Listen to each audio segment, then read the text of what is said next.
Two oil skimming vessels collided today off the coast of Louisiana, injuring 8 people. The accident happened in Timbalier Bay as the boats tried to clean up a slick from a burning oil well. Fortunately, none of the 8 workers was injured critically. Meanwhile, the well continues to burn out of control, as Marvin McGraw tells us, posing an environmental threat to some of the state's most sensitive marshes.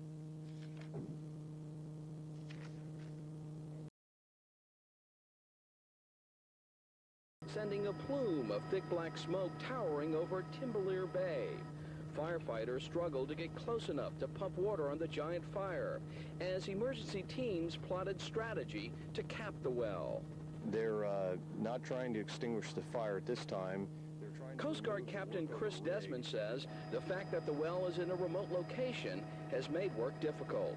They're trying to remove the workover rig and slide in a work rig that they can have as a platform that they can then put a blowout preventer on and secure the fire and then secure the well. While fire consumes much of the oil spewing from the well, around 400 gallons an hour spill into the bay.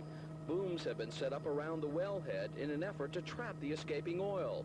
But heavy seas and high winds have pushed much of it into nearby marshes, threatening wildlife on the fragile barrier islands.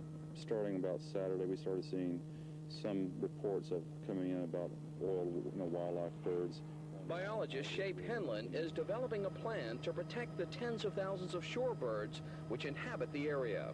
The meeting we just had trying to identify, are there any special nesting areas or any kind of areas that tend to have a lot of birds, try to identify those so we can pretty much start booming or start trying to develop a strategy to prevent further damage to those birds in the area. Now, just a couple of moments ago, Andy, we learned that from the U.S. Coast Guard that a portion of the superstructure of that rig has collapsed into Timbalier Bay. We don't know if there were any injuries, but as you can see from the video, there were a lot of firefighting boats and other equipment in the area. Again, we don't know if there were any injuries. By the way, that rig is owned by Green Hill Petroleum out of Houston, Texas. Back to you.